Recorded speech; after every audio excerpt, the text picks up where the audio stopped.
dia, boa tarde, boa noite a todas e a todos. Estamos aqui para a segunda parte do episódio sobre diversidade e gênero na educação. No episódio de hoje, nós iremos falar sobre como podemos pensar no processo de ensino e aprendizagem da educação básica, na formação inicial e continuada de professores, os assuntos relacionados à diversidade e gênero. Então, iremos contar novamente com a presença da professora Lisiane e do professor Rudião. Bom episódio a todas e a todos. Pensando nessas diferenças, então, e em toda a amplitude que o diálogo de gênero e diversidade nos dá, como trabalhar isso no processo de ensino em ciências, no geral, na educação básica? Como a gente pode abordar esses temas? A professora Lise já trouxe um recorte sobre a questão das rodas de conversa, sobre possibilitar esses espaços de diálogo, mas outras possibilidades também, em que momento a gente precisa trabalhar isso, ou se existe um momento certo, ou se deve ser trabalhado a todo momento. Mas então, quando a gente fala a palavra mata, né, antes de responder a tua questão que tu trouxe, e se morrer, às vezes se faz vivendo, né? Quando a gente silencia, quando a gente sofre, quando dói, né, aquela situação vivenciada, a gente morre um pouquinho, né? Então, nem sempre é essa morte literal, né, que a gente precisa pensar. Então, estar atento aos corpos das pessoas. Então, pegando agora a tua questão, né, pedagogicamente, por exemplo, eu que sou da educação física, adoro ler os corpos, né? Como ler os corpos? As suas expressões, os seus tensionamentos, os seus olhares, as suas fugas de olhar, muitas vezes me permitem uma aula inteira, né, para falar de corporeidade, que é um conceito super importante e necessário. Este corpo sujeito, este corpo que existe, né? Porque o corpo, por exemplo, é a nossa casa, mas a gente olha pouco para ela, né? No sentido assim de investir nela, de se reconhecer nela. E o jovem, por exemplo, olha a dificuldade que ele tem com as espinhas, né? Com a aceitação inicial de ser adolescente. Será que eu tô bonito? Ai, esse cabelo tá horroroso, daí corta e não gosta. Então, esse corpo vai falando, e ali eu posso ter temas importantes. Então, nem sempre está num conteúdo específico, né? Mas está nos modos como que eu vou alinhavando. Antes o professor Rudião usou a palavra teia, né? Vou construindo teias relacionais desses conhecimentos e destas pessoas, desses sujeitos, né? Mas também pode haver alguns componentes curriculares que tratam de um conteúdo específico, né? A licenciatura em biologia, no currículo que temos no IFAR, né, Panambi, ou no IFAR como um todo, ela aborda lá um momento específico que chama gênero e diversidade sexual. E aí, o que é importante? Eu vou ter uma ementa como professora para cumprir, mas eu posso entrar naquela sala e pedir as curiosidades ou as incógnitas deste grupo sobre o tema. Numa das minhas experiências trabalhando com a temática gênero e diversidade sexual, foi me dito assim, prof, eu não sou feminista, uma turma cheia de mulheres e 2 rapazes, né? Eu não sou feminista, prof. Eu disse, não... eu sou. E dela disse, credo, prof, assim, com uma aversão. Nossa, você vai ser uma coisa aqui na nossa sala. E aí eu pensei, quanto ela sabe, né, do que é ser feminista, ou o que é o movimento que levou, né, a gente hoje poder se empoderar dessa expressão e viver essa expressão. E aí eu fui trazendo toda a perspectiva histórica, né, agreguei lá na minha ementa ênfase à questão, então, histórica do feminismo. E o que aconteceu? Ao final do nosso processo, elas disseram, prof, eu também sou feminista. Como que eu só fui saber que eu sou feminista agora que eu tenho 30 anos? Eu sempre fui feminista, prof, né? Então, o que elas entendiam? Aquilo que às vezes está colocado de forma isolada, solta, né? Um corpo pintado, um corpo exposto na rua, isto era feminismo para elas, isto era ser feminista, né? E que, ao discutir as vertentes históricas, ao pensar o quanto a mulher batalhou para votar, para trabalhar e ter uma carteira assinada, né? Para hoje estar no mundo do trabalho e ainda ter as diferenciações, né, salariais, de reconhecimento, de lugar que ela ocupa numa empresa, numa escola, elas foram entendendo que sim, elas e eles, porque eles também são feministas. Então, olha que bacana, que ali dentro daquele espaço surgiram movimentos, e deste movimento, que é o do estudo, da sala de aula, surgiu projetos de extensão. O grupo entendeu, prof, nós vamos fazer extensão, e cadastrar um projeto de extensão, receberam convites para ir às escolas, eles irem às outras escolas da cidade, falar sobre o assunto. Ai, prof, eu vou ter vergonha de falar. Vergonha? Por quê? Vamos ver o que é a vergonha, sobre o que você tem vergonha. Então, a gente constrói ali, vive, e depois partilha e vive novamente. E aí vai reelaborando conceitos.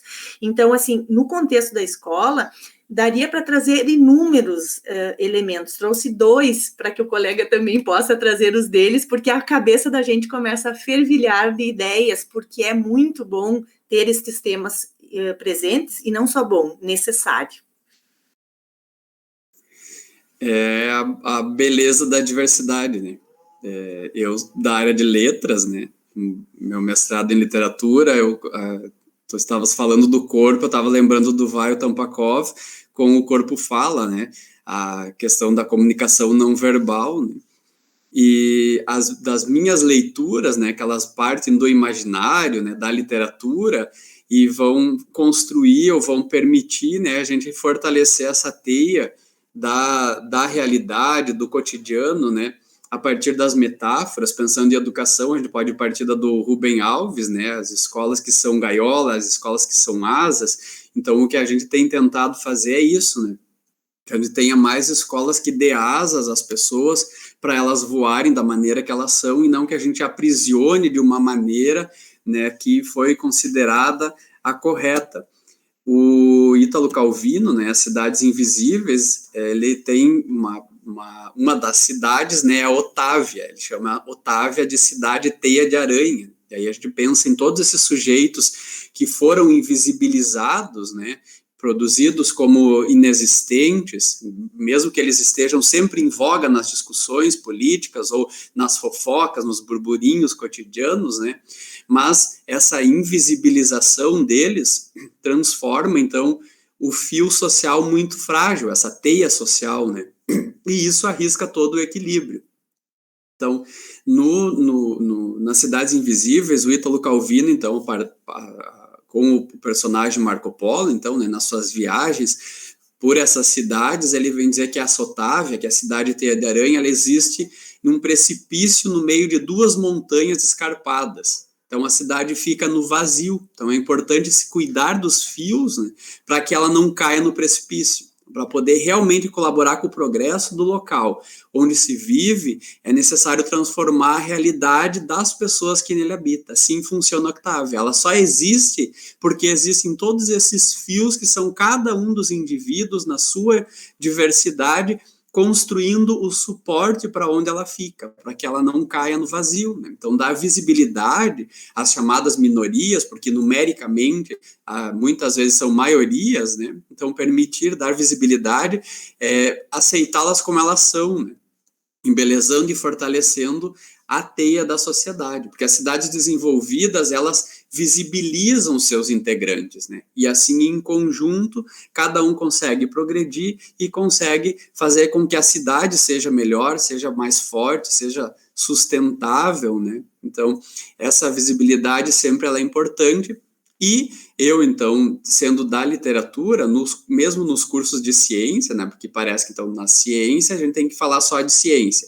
Então, inclusive a minha tese é sobre isso, como a literatura pode desenvolver todos os outros saberes, todas as outras ciências, e pode também ser considerada uma ciência, né? Cada vez mais a gente vem derrubando essas barreiras, e se a gente entende a complexidade, né, muitas coisas que são do campo do literário fazem com que a gente compreenda a realidade de uma maneira muito melhor do que aquilo que se tem até o momento, né? Então, tem muitos livros, artigos sendo lançados agora sobre como textos literários ajudaram as pessoas a viver a incerteza da pandemia, porque era algo que não existia, a não ser no campo do imaginário, do literário.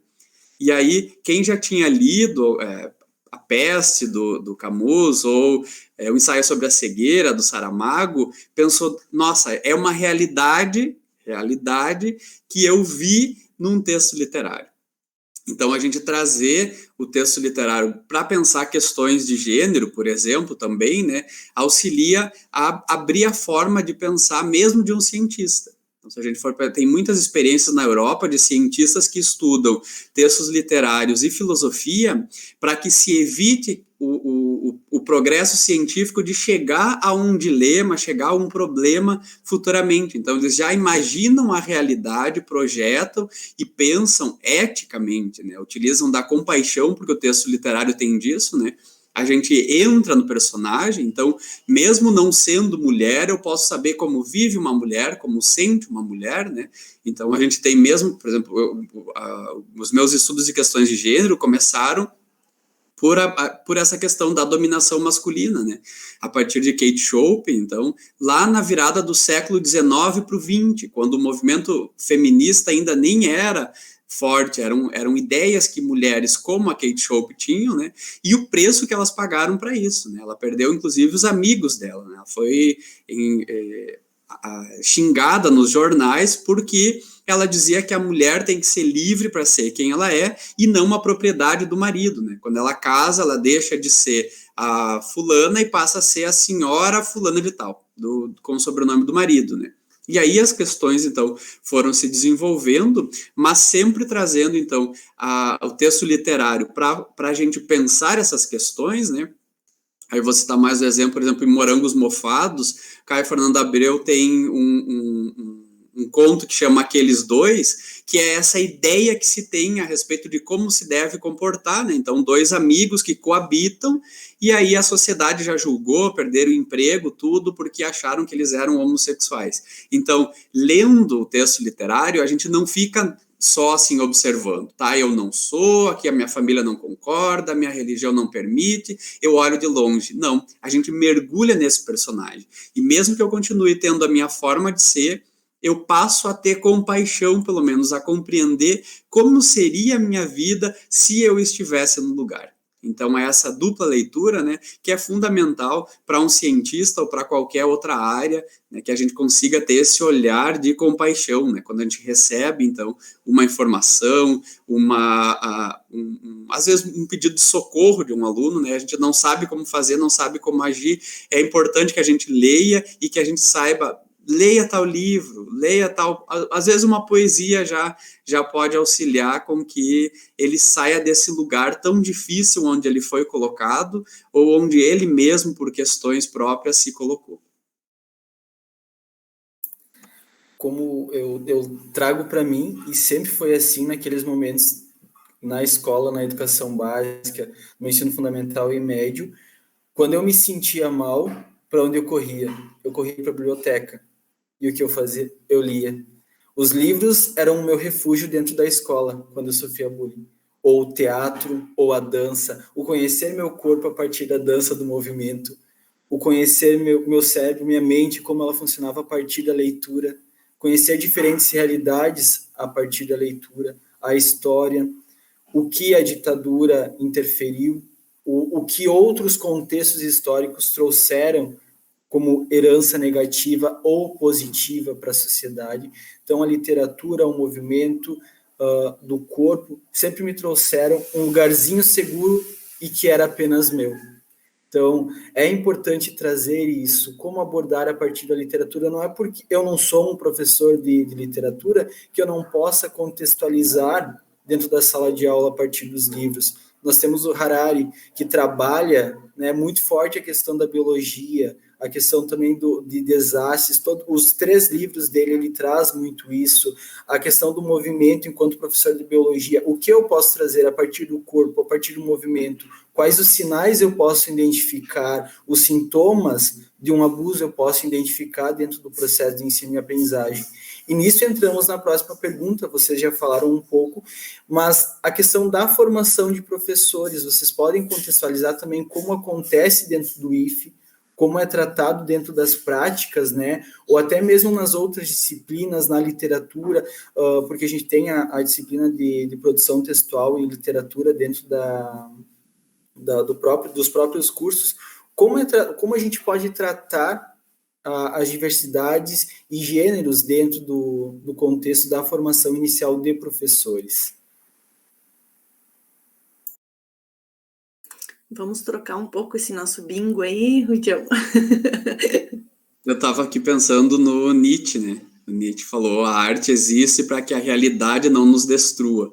E a gente tem visto isso, né, durante a pandemia, então, como tu falasse, né, da música, da dança, essas formas de expressão artística, porque elas vão trabalhar com a emoção, né? Elas vão trabalhar com o sentimento. Fiz uma especialização em neurociência e educação, e o fundamento principal da neurociência hoje, a respeito da educação, é que para aprender, a gente precisa se emocionar. Não se emocionar de chorar e tal. Precisa mexer com alguma coisa que eu sinta, não só com o lógico, com o racional.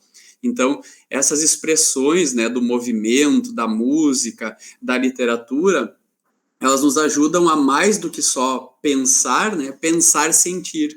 Então, fazer com que a gente compreenda, não só com o lógico, com o racional, né? Mas que a gente consiga compreender a realidade como um todo, né? E usando também todas as nossas capacidades humanas para compreender os outros seres humanos. Então, isso na formação de professores é fundamental. Se um professor não tiver consciência disso, ele vai trabalhar de forma mecânica. Ele vai fazer com que o aluno decore o conteúdo dele, o aluno decora, joga na prova e no outro dia ele não sabe. Então, decorar e aprender são duas coisas diferentes. Então, se o professor tem consciência disso, de que a gente precisa respeitar as emoções, conhecer as emoções, inclusive as próprias. Tem dias que eu não estou bem e eu preciso admitir isso e saber que nesse dia a minha aula não vai ser 100%.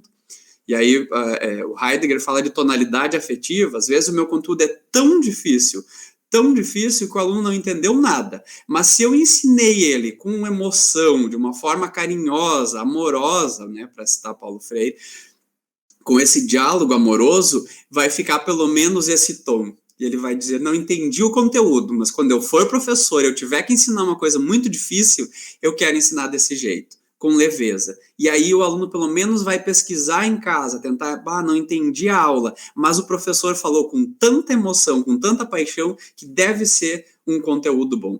Então, a gente pensar nesse outro lado, né, que é o lado da emoção, e aí cada vez se tem descoberto mais, a psicanálise tem estudado também, né, o inconsciente não é aquele pedacinho lá escondido que aflora quando a gente está dormindo ou em alguns momentos específicos, né, e a neurociência já provou isso, ele está muito mais presente na realidade do que a gente imagina, né, porque se nós somos seres que sentem, muita coisa do que eu estou pensando agora passa pelo que eu sinto antes de eu falar. Então, compreender isso, e aí o meu caminho, né, no ensino superior também, principalmente para a formação de professores, passa pela literatura, é porque ela é um dos caminhos, então, né, da arte, para que a gente consiga pensar, sentir, e não ficar só na decoração, né. E aí a gente usa o duplo sentido da palavra, né? A decoreba é a decoração para dizer que foi, cumprir com o currículo, cumprir com aquele conteúdo. Tá, mas qual a importância para ti? Se a gente pudesse dizer, eu não sei qual é o conteúdo mais importante, qual é aquele que mais mexe contigo? Aquilo que tu mais gostaria de aprender, ou que tu mais gostaria de ensinar. Vai por aí que não tem erro. Aí os alunos vão aprender. Se não, sem sentido, e aí duplo sentido novamente, não adianta ensinar. Tem que sentir e tem que fazer sentido para ti. Eu acresceria aí, então, na fala do professor Rudião, o desassossego. Eu acho que a formação continuada e a formação inicial, elas precisam do desassossego. E um exemplo do desassossego é, no momento que você vai apresentar um trabalho, por que você recorre à mesma metodologia para apresentar o teu trabalho? né? Então, numa determinada vivência escolar e de formação, também me ocorreu aqui uma lembrança de um grupo, mas será que nós temos que ir lá na frente, cada um fazer uma fala, assim, teórica, simplesmente parados? Nós não podemos botar essa teoria em movimento? Como assim, prof? Me ajudem a pensar. Tá aqui o desafio, então tu vai desassossegando. E aí tu pode construir uma esquete, um teatro, uma dança dentro das questões teóricas, né? E o que tu vai vendo? Que esse movimentar-se com os saberes vai botando o saber no mundo da vida. É como olhar a janela, né? Eu abro a janela e olho e penso, nossa, é muito grande esse mundo que está à minha volta. Daí eu vou para a rua e vejo que é maior ainda, né? Porque daí tem as encruzilhadas, tem todas as questões. Então, esta é uma possibilidade para a gente desafiar na formação. Outra é esse vivencial que a gente, às vezes, tem já os pré-conceitos, né? Ó, você vai receber esse grupo, só que ele é barulhento, tá? E aí, quando eles começarem a se cutucar aqui, dar risada, tu xinga eles. E aí, não, professor, quando eles começarem a rir, eu vou querer entender do que é que eles riem, eu quero participar do riso, e quero saber, porque lá no riso deve ter uma curiosidade, deve ter uma pergunta, então tu vai trazendo essas questões para dentro dessa formação, e vai fazendo com que a gente se repense, né, como que eu sou, que marcas eu carrego comigo, porque esse silenciamento dos corpos na escola é tão solicitado, né, e quando eu silencio o verbal e o corporal, digo como sentar, eu também silencio os assuntos, as abordagens, né? Então, veja, se eu desassossego, as pessoas façam um desassossego. Se eu leio todas essas questões e eu incluo a amorosidade, os diversos conceitos, né, e sobretudo gênero e diversidade sexual, tem como entrar ali nessas nuances, tem como ser também a centralidade da formação, né? Então, felizes são os currículos que agregam essas temáticas e os professores que se desafiam a fazer esses processos e fazer sempre novo de novo, né? Porque não quer dizer que eu trabalhei lá com a turma do Gustavo e deu certo, eu vou trabalhar com a turma do Rudião e vai dar certo. Não, porque os sujeitos estão ali. O que eles fazem quando eu digo alguma palavra? Ah, eles dão risada, eles cochicham, se fecham, né? Então, estas coisas vão trazendo os elementos para mim buscar um texto, buscar a literatura, trazer a música. Então, a formação, ela tem que fazer a interdisciplinariedade. Tem que fazer aquilo que nós conversamos antes de estar aqui formalmente, que é como é bom fazer uma formação, né, que inclua a educação nas ciências, que nos permita ver filosofia, que nos permita dialogar com áreas que eu não estou tão próxima, mas que se eu souber ouvir, agregarão a minha formação, né? Então, acho que essas são as possibilidades, assim, entre inúmeras outras. Recordo também agora, professora Lise, da tua tese de doutorado, a qual eu participei, né, no momento de fala, que tu estava ouvindo os sujeitos, né, e se tu quiser compartilhar um pouquinho sobre essas falas, o que tu encontrou, tu também falaste uma palavra que marcou na tua entrevista, que foi a tábula rasa, né, que não somos tábulas rasas. Então, se tu quiser falar, dialogar sobre esse dar um pequeno recorte, né, sobre como aconteceu, quais são os sujeitos que tu observou, porque tu entrevistou tanto alunos, né, do ensino médio técnico, quanto licenciandos. Quais foram as pluralidades que tu encontrou dentro desses discursos? Então, esse foi um momento, assim, nobre, né, no processo da tese, porque como eu vinha estudando o que é acontecimento, eu também tinha que viver os acontecimentos. E viver sozinha não é legal, né? O viver com o outro, nas suas diferenças, traz para nós a riqueza. Então, no recorte metodológico, né, essa ideia, então, de ouvir os sujeitos, porque na tese eu estudei o núcleo de gênero e diversidade sexual. Como que aconteciam, né, a sua presença na vida dos sujeitos.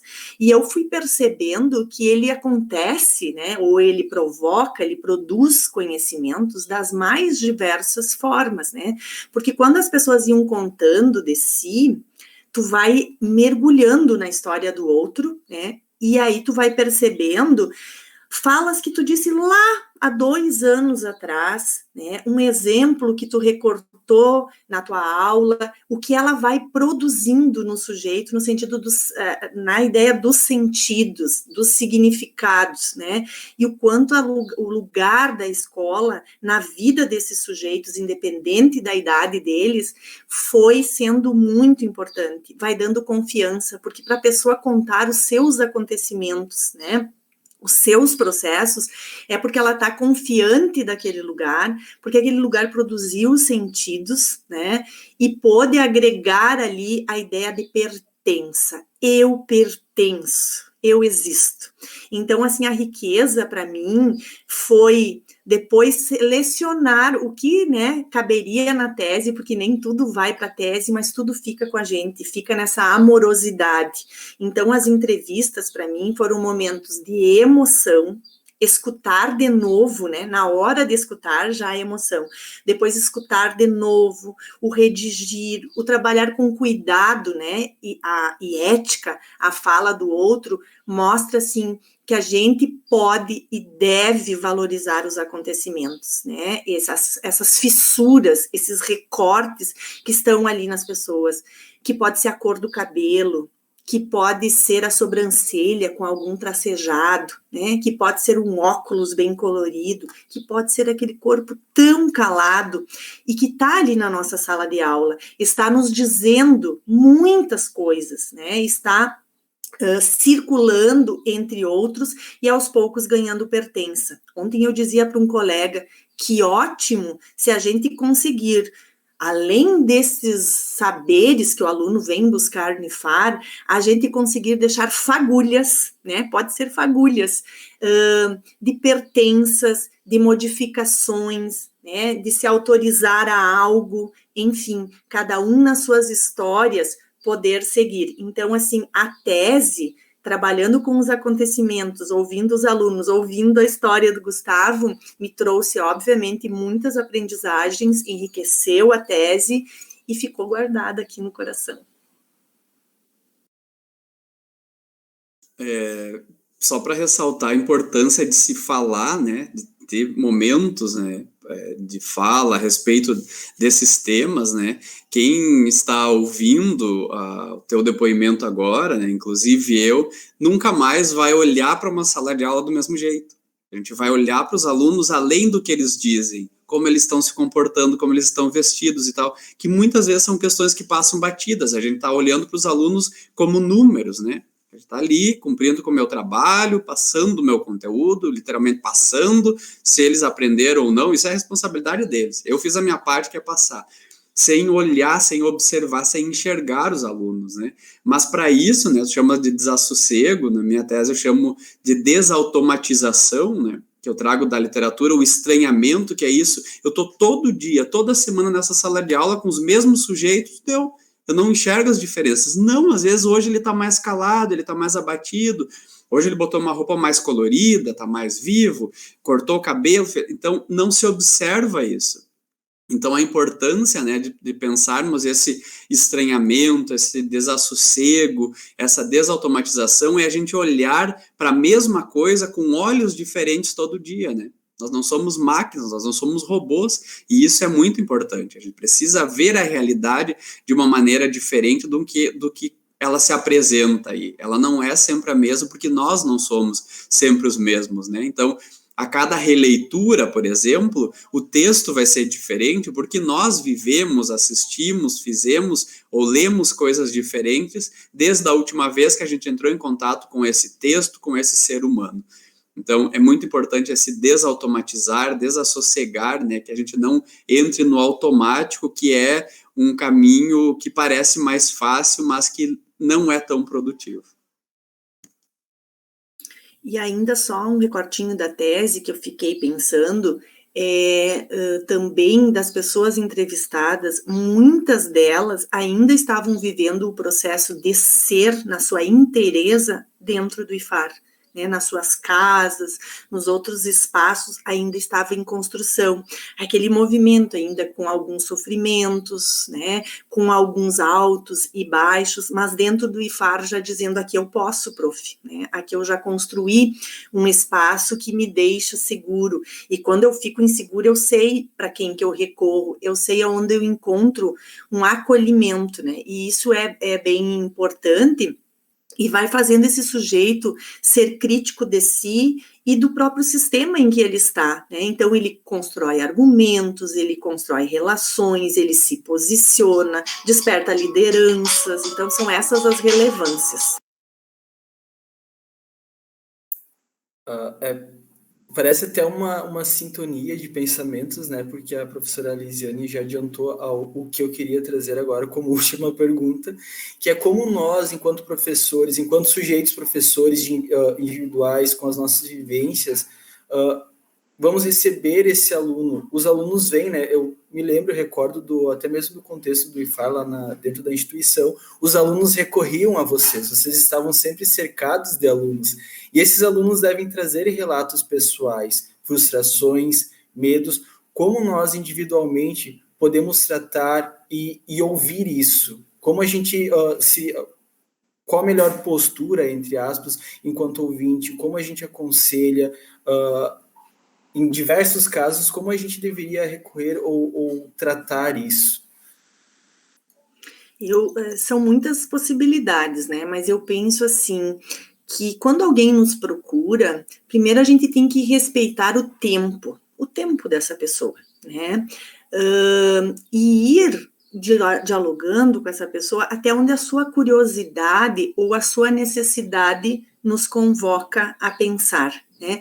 Porque por vezes a gente tem assim um mundo vivido que é imenso, né? E é diferente daquele aluno que está nos procurando por experiência, por idade, por marcas, né? Que nós ganhamos das nossas famílias. E a gente às vezes quer acelerar, tipo assim, vamos logo responder tudo. Não, temos um tempo, um processo, e às vezes é perguntando, mas e você? Por que isso te preocupou? Então, quando tu pergunta sobre a pergunta do outro, ele também se ouve, né? E botar as nossas questões no universo da palavra é muito importante, né? Porque enquanto tu está comigo, está no universo do pensar, do sentir, do guardar, do emocionar. Mas quando eu converso com o outro, eu ponho no mundo da palavra. E quando eu falo, eu também me escuto, né? E nesse tempo, então, eu processo. E, por vezes, não é o aluno que nos procura, né? Tem aquele que consegue, aos pouquinhos ele vai se aproximando, mas aquele que não consegue é a gente que chega, né? É a gente que chega e bota a mão no ombro, se a gente sentiu que pode, né? Porque o corpo do outro é muito precioso, ou a gente chega do lado e bate um papo sobre o cartaz que está na parede, sabe? Você vai construindo possibilidades de aproximação, e quando você constrói essas possibilidades, o tema não vai vir no primeiro dia, as inquietações, falar sobre um determinado assunto, a Lisiane é do núcleo, eu vou falar com ela sobre gênero, não, vai falar comigo sobre muitas coisas, e lá, de repente, né, vai entrar a possibilidade de falar sobre gênero, de falar sobre diferenças, de falar sobre inclusão, ou numa ideia de coletividade, prof, para que estudar isso aí? Porque o aluno às vezes nos pergunta, por que tu acha que a gente deveria estudar ou não estudar? Né? Então, tu vai devolvendo a palavra e vai construindo. Mas alguém pensa assim como ele, e aí nós vamos, né, costurando, né, fazendo essas teias, fazendo essas relações e dando as estruturas que permitem, ao final de um processo ou no processo, eu construir uma relação que é minha, né? Porque não nos cabe como professor dizer assim, pense assim, haja assim, né? Não, nos cabe fazer a abertura dos horizontes, a abertura das possibilidades, a escolha, a relação de como vai fazer é dele, né? Porque, por exemplo, se nós estamos falando de formação de professores, o professor que eu vou ser depois de formado, no sentido de ter o diploma, é de minha competência, né? É de meu investimento, mas, porém, eu vou carregar um pouquinho de cada desassossego, de cada situação que algum professor provocou em mim, e eu vou lembrar, vou reconstruir, e assim eu vou ir fazendo possibilidades, né? Então, mesmo distante do meu período de formação, eu continuo sabendo o que eu posso e o que eu devo fazer. Eu estava lembrando agora de uma frase que está sendo difundida nas redes sociais, que é uma pergunta, né? Você escuta para responder ou para compreender? Então, isso faz toda a diferença. A gente, principalmente como professor, a gente acha que tem necessidade da resposta, e essa fala da professora Elisiane é muito importante por isso. A escuta em si, para compreender o outro lado, é fundamental. Nem sempre a gente vai ter respostas, e tá tudo bem. Então, eu estou aqui para escutar, para ouvir. E aí você pode falar, pode desabafar, e às vezes só na tua fala você mesmo vai desenvolvendo o seu pensamento.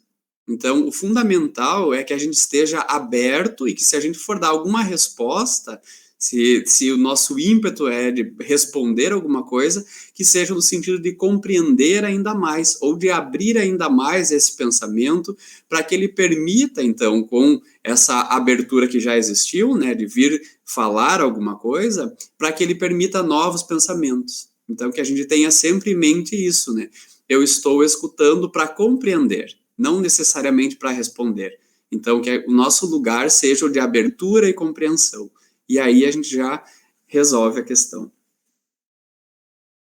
Nos encaminhando para o final, né? Eu acho que eu vou deixar um espaço para vocês, enquanto professores, formadores, se quiserem deixar uma mensagem, alguma palavra final, tanto para os futuros professores ou para aqueles que já estão em exercício, que estão em formação continuada, que vão assistir esse vídeo do canal, deixar aquela mensagem ou aquilo que vocês também sentem quando tratam de gênero e diversidades. Então, em primeiro lugar, é agradecer imensamente o espaço de reflexão, o espaço de aprendizagem, porque enquanto nós três dialogamos aqui, eu já saio diferente. Já fiz várias anotações, estou com o meu pensamento até acelerado, né? Porque vai juntando ideias do que eu já vivi com o que o Rudião já viveu, com o que eu conheço do Gustavo. Então, esse convite por si só já tem esse valor imenso, que é o investimento em mim mesmo, né? Depois é a partilha, que bom poder partilhar. Parabéns, o FSM, por fazer um canal de educação em ciências que consegue trazer temas tão pertinentes. E aqueles, né, que estão se investindo numa formação, seja inicial ou seja continuada, se puderem experimentar, né, as suas próprias sensações, ouvir os seus acontecimentos, se desassossegar com alguma coisa que nós falamos aqui, já ganharemos todos nós, né? Vocês nas experiências que vão levar adiante e nós, provavelmente, nas experiências que levaremos. Então, feliz a pandemia que nos deu a possibilidade de, mesmo em cidades diferentes, em lugares diferentes, encontrar valor para refletir, para estudar. Digo feliz a pandemia no sentido que a gente geralmente só vê na pandemia coisas muito ruins. E nós temos que aprender também a ver na dor, no desassossego, sempre tem algo legal, né? Algo que a gente põe na vida e dá importância. Opa, isso aqui eu fiz valer nesse tempo de pandemia. E este é um momento que eu fiz valer agora. Obrigada mesmo, de coração. Também quero agradecer a oportunidade, o convite, o compartilhamento de ideias, né? De todos todos que nos ouviram, que nos ouvem nesse momento, principalmente, então, ao FSM, ao canal Educação em Ciências, né, por essa oportunidade da gente poder falar um pouco sobre tantas coisas, né, que estudamos e que são importantes que a gente traga para o debate, para o diálogo, para tornar a educação, não só do IFAR, da UFSM, mas de todas as instituições de ensino, das cidades onde elas estão localizadas, né, para que se tornem, então, lugares melhores, né, então, reconhecendo, né, a cidade, o local, tal que ele é constituído da mesma forma, né, pelos seus habitantes, determinando oportunidades para que os invisíveis se tornem visíveis. Então, uma sociedade que é igualitária, onde a violência e o crime nos espaços sociais não sejam determinantes do destino humano, onde ninguém mais precise ser contingenciado a guetos submersíveis a uma realidade paralela, a fim de passar despercebidos pelo status quo estabelecido pela heteronormatividade, em um espaço com um espectro de fatores biológicos limitados e fatores socioculturais ilimitados. Não há anormalidade, há diversidade e multiplicidade de sujeitos, fios, que se conectam de todas as formas, gerando novos fios seres que dão sustentação à constante evolução inerente ao processo de interação humana, cuja teia-rede delineia a trajetória social, desde os pequenos redutos culturais até o grande mundo globalizado, e que ele seja de todos, todas e todes nós.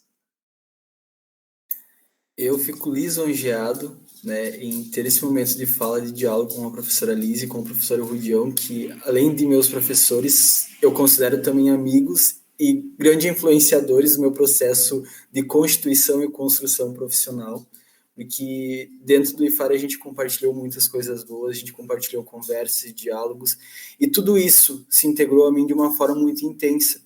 Então, é agradecer por compartilharem também as suas vivências nesse momento tão importante, e é necessário, porque é uma temática que é necessária ser discutida.